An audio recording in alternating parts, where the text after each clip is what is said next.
Over the last couple of years, a friend of mine has been making quite a splash in the hypnosis scene and getting quite a name for himself. And when I was working with him the other day, training in Bedford, I thought it was a good opportunity to sit down, have a chat and film our chat and share it with you guys. So here is my conversation with the one and only Mr. Karl Smith.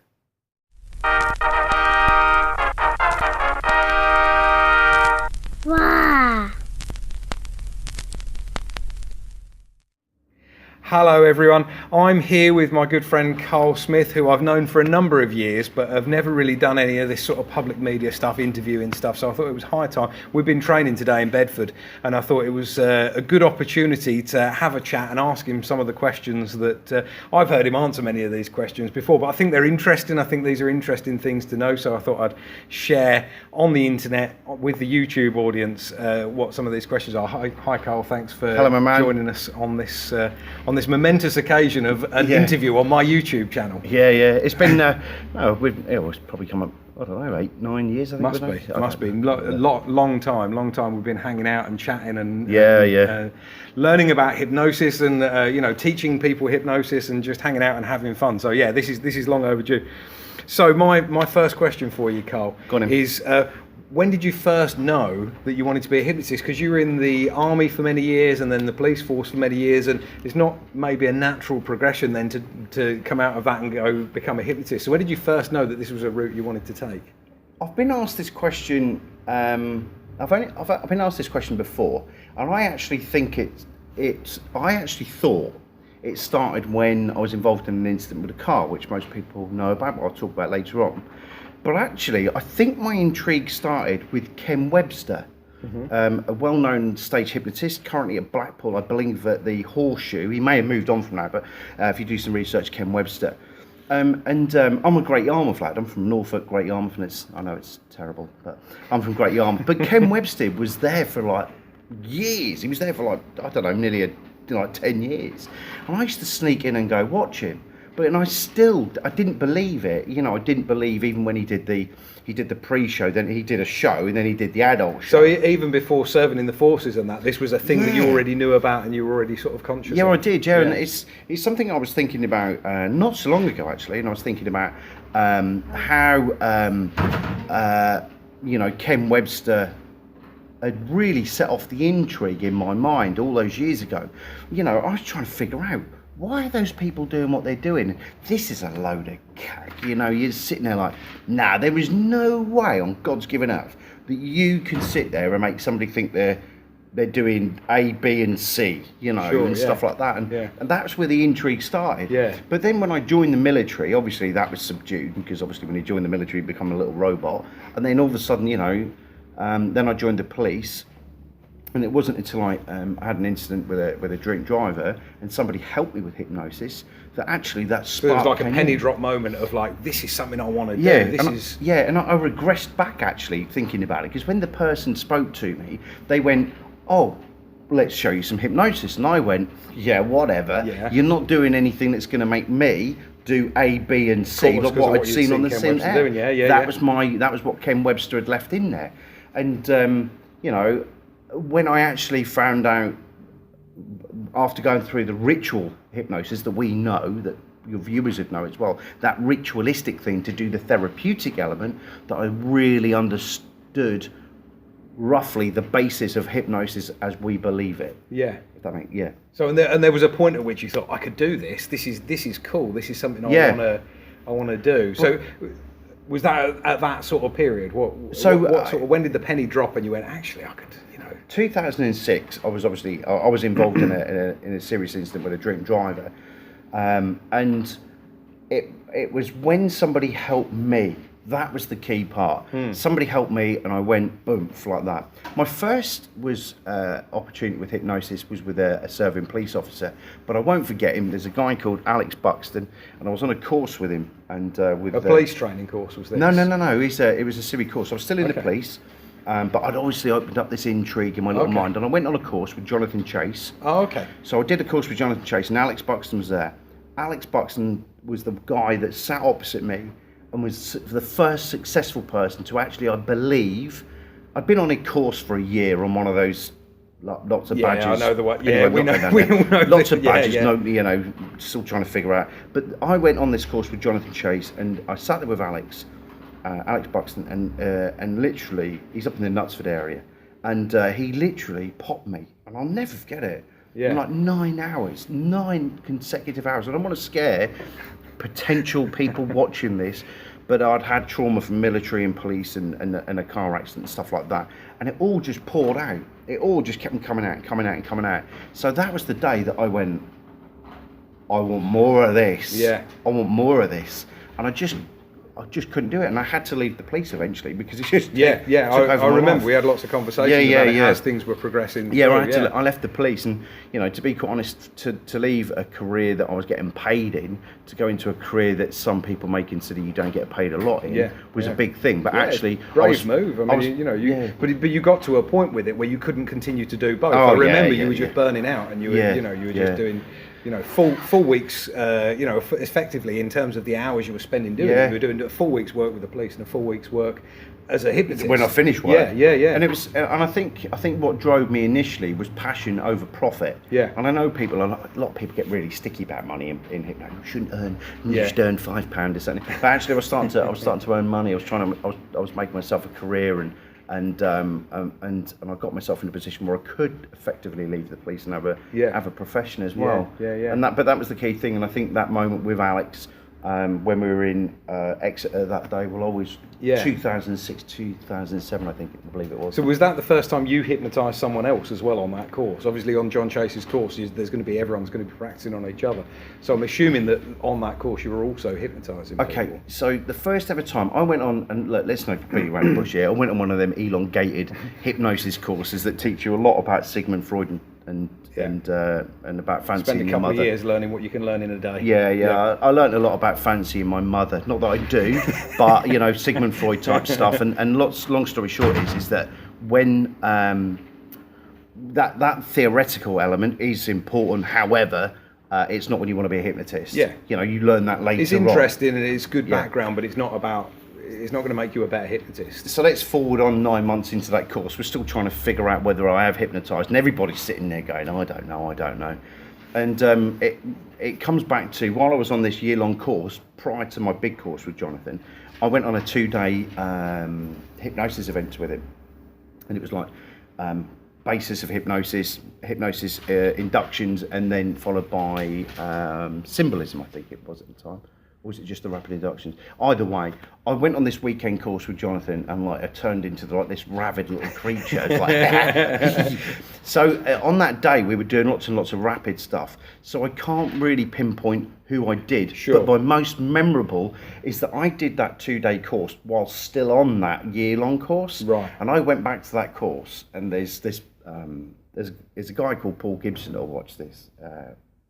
Dermatology nurse, and we were sitting in the brew room, in this coffee room, and there was lots of people on there, and they were like, oh yes, and the windy staircases, and little, and all this, and the whales, and all that lot. And there's me that walked in, and I went, do us a favour, just put your hands out 6 inches in front of you. And as this guy did that, it was like literally just gone into trance straight away. And I had all of the people that were on this course that were still sitting there stroking unicorns and all that type of stuff, and they're all like that, going, what's he up to? This isn't what we've been taught. And then all of a sudden I went crack with his hand, bang, off he went, and it was like, oh my God, he's the Messiah. That's the real thing. And you'll have to forgive me, I can't remember his first name, but that was what happened. That was the key part in that coffee room. And to the dislike of the trainer that was on that elongated butterfly course in Norwich, they do these anyway, they do this to the disgust of the trainer. We don't do that type of hypnosis. No, we don't do. We do little donkey walks and all that lot, and stuff. And that was the key thing. So that on that course there, you'll have to forgive me, I can't remember his name. I do remember it distinctly, sitting on the coffee chair, 6 inch, the magnetic hands induction, bang, gone. Yeah. And that was the most memorable. For you, that was like, wow, this is the real thing. The biggest problem we had then is that everyone that watched me on that then realised what I'd learnt in 2 days and wanted some of it. Yeah, So yeah. then we all migrated over to Jonathan to do Yeah. his big course, and that's Yeah, when yeah. I ended up with Alex Buxton on that Right, course. okay. I keep okay. mentioning That his makes name, he's a sense. great lad. Yeah, that makes sense, good. So how did you sort of go public with this, with your work colleagues and that within the police culture? I'm assuming that wasn't the easiest thing to sort of say to your police colleagues, I'm going to be a hypnotist. Well, the key thing about this is I had quite an easy transition into it, because obviously people had seen that I'd gone through a lot of trouble. I'd gone away and I'd gone done some research, and I'd gone learned hypnosis, and I'd gone and learnt neurolinguistic programming and all that type of stuff, and done all that. But then I got involved in a police charity, and it's called the Police Firearms Officers Association, PFOA.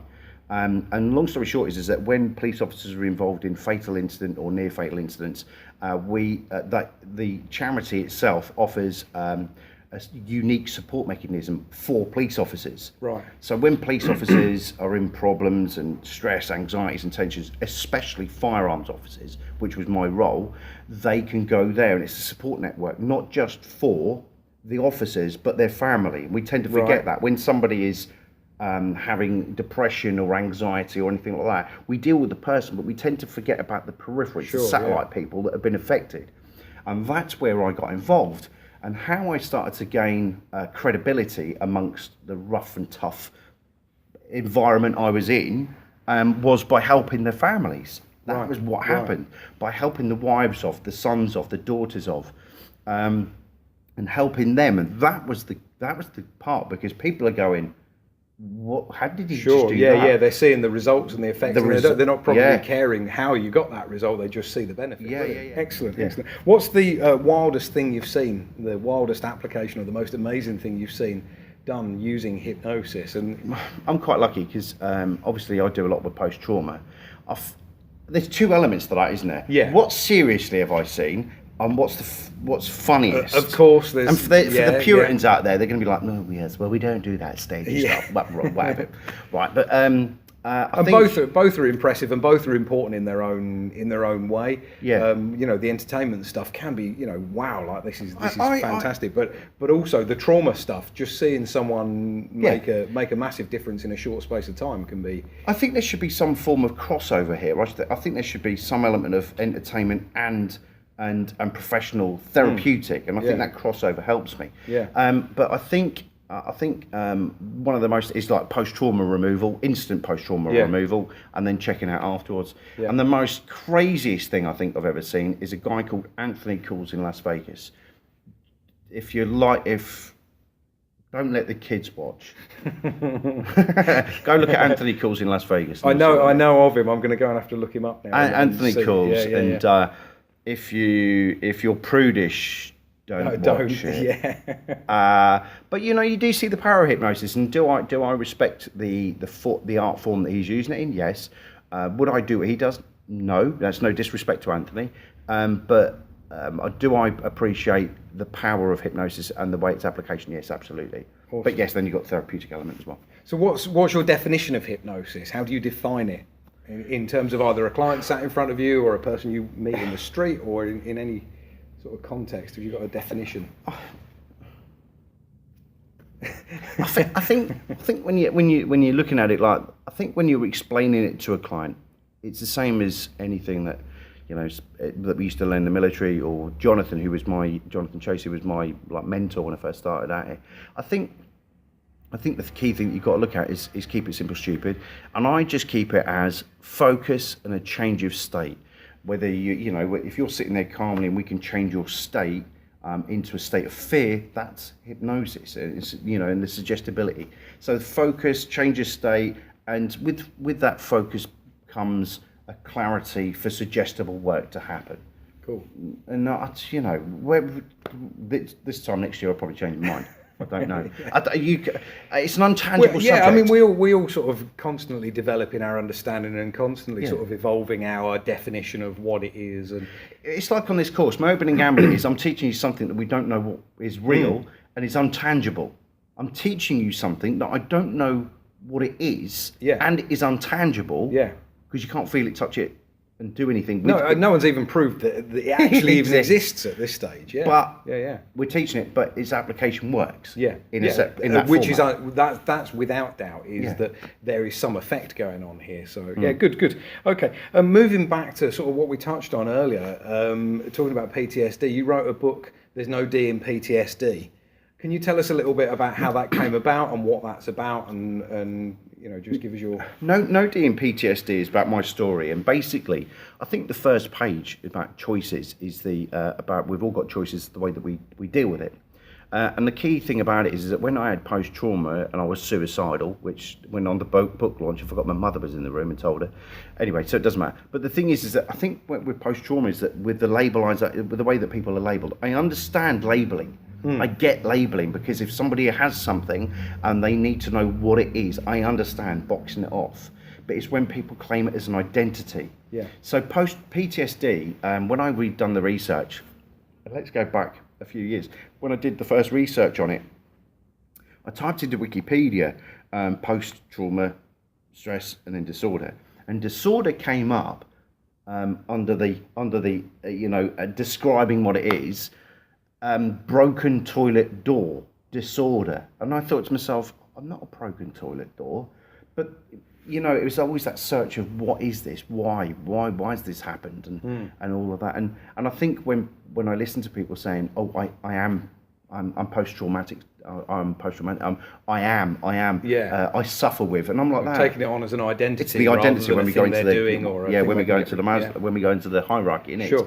When people have that identity, I couldn't buy into it. Yeah, I agree with you. I wouldn't buy into it, even though I understand on a medical profession we need to box it's a useful thing. Yeah, but for me, I didn't want it. And then when I said that, post-traumatic stress to me is accumulated stress factors. Yeah. So if you can get rid of it by layer by layer by layer, you no longer have post-traumatic stress. If post-trauma is at the top and manageable stress is at the bottom, if I can bring that down, it's no longer post-trauma.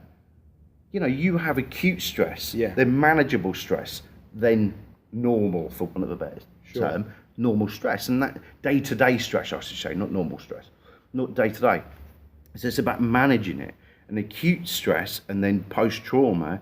In my personal opinion, post-trauma is anxiety on steroids. Yeah. And if you can get rid of the steroid, then boom, it's gone. Yeah. And if you great. look at it, and it's a good book. It's a real good primer on PTSD and on Karl's thoughts about it, on his approach to it, and various therapies that are employed regularly, and things that you might look at if you were in that situation where you're looking for some help with PTSD. So I thoroughly recommend it. I think the key thing for me, the reason behind writing the book, is when I was run over by a drink driver, my police force at the time gave me a counsellor via a mobile phone that was 250 miles away, and when it happened, when the incident happened, long story, what happened is that he said, "How did it feel being run over?" What do you mean? How does it feel getting run over? I'd like to swear at this point, folks, but the thing is that and then I hated it. It's got nothing to do with counsellors, nothing. I hated that person for what they did, for what they stood for. It's like they were so disassociated from me. Sure. I wanted to find what other therapies were out there, and the purpose behind the book is not to sell anything. There's 2 GPs that have supported with the book. It's to show people that are in that position that have just been labelled that there are other options, and what are those other options in a simplified format. That's what it is. Brilliant. So I just wanted to move on to UKHA, your company, your training company, UK Hypnosis Academy. Yeah. Obviously, I work quite frequently and quite intimately with UKHA. And with so what's your question? So, but one of the things that makes me comfortable to work with UKHA and to put my name to it is that there's a big push towards meeting standards and accreditation and getting things so that they're measurable, so that they're replicable in a syllabus and a curriculum. Yeah. Can you tell us a little bit about these ideals and what sets UKHA apart from some of the other companies that are not taking the same approach? So I've been teaching for many years. I've been teaching just hypnosis, and I've noticed that I've been taught around the globe. I've been taught everywhere. I have mentors all around the world, and I brought the best of all of that into my method, the way that I do things. And that method works. When I was on my own and the UK Hypnosis Academy wasn't there, I had a product that worked. So what we did is that we decided that there was more of a need of quality training within the UK. There is some shocking stuff, and let's come back to 11 months sitting in a classroom in Norwich with a trainer doing this. That's it.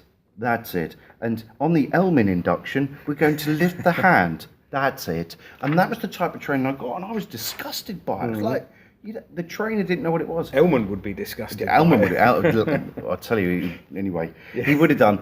But the thing is that the quality of training was low, and I knew that I was actually, without ego or anything like that, I knew after being on Jonathan's course, I was better than the bloody trainer. Yeah.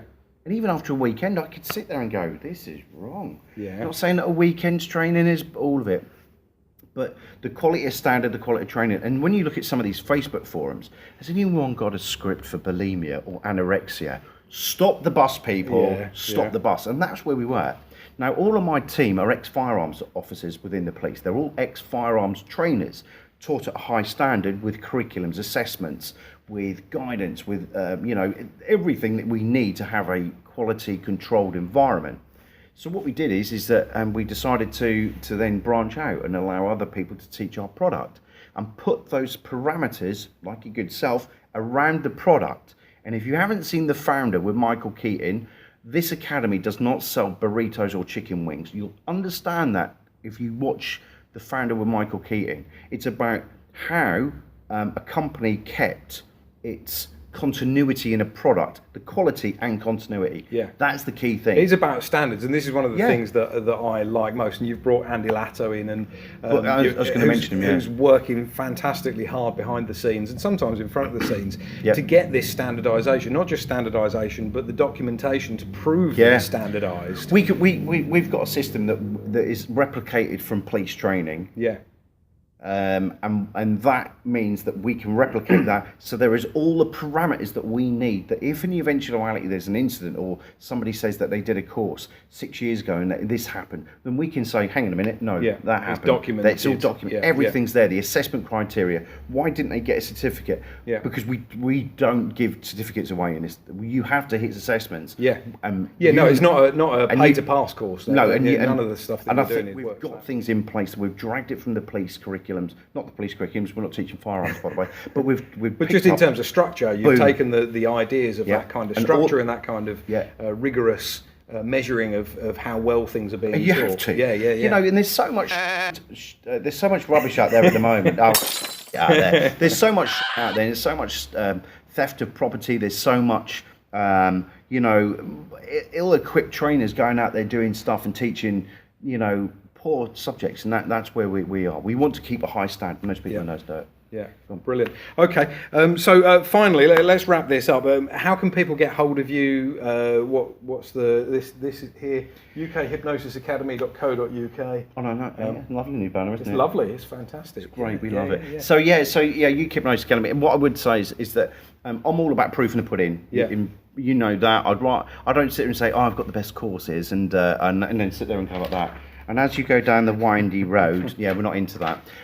We're into, I show you practical application. I'm very much a practical person, pragmatic. I love all of that. I love instilling confidence into students, and that's key, what we do here. Yeah. Go watch the YouTube channel. You'll see me do loads of stuff. All of it is linked. If you search for UK Hypnosis Academy, you'll find Karl. Search for Karl Smith, you'll find all that stuff, and in fact, I'll put some links in the description and wherever. So there'll be links included with this video wherever you're watching it. So cool. Thank you very much, Thanks, Karl. Really appreciate it. Thanks, buddy. Thank you for your time. If you've enjoyed this video, give us a thumbs up. Give us your comments below. Tell us what you think about anything Karl said, about anything I've said.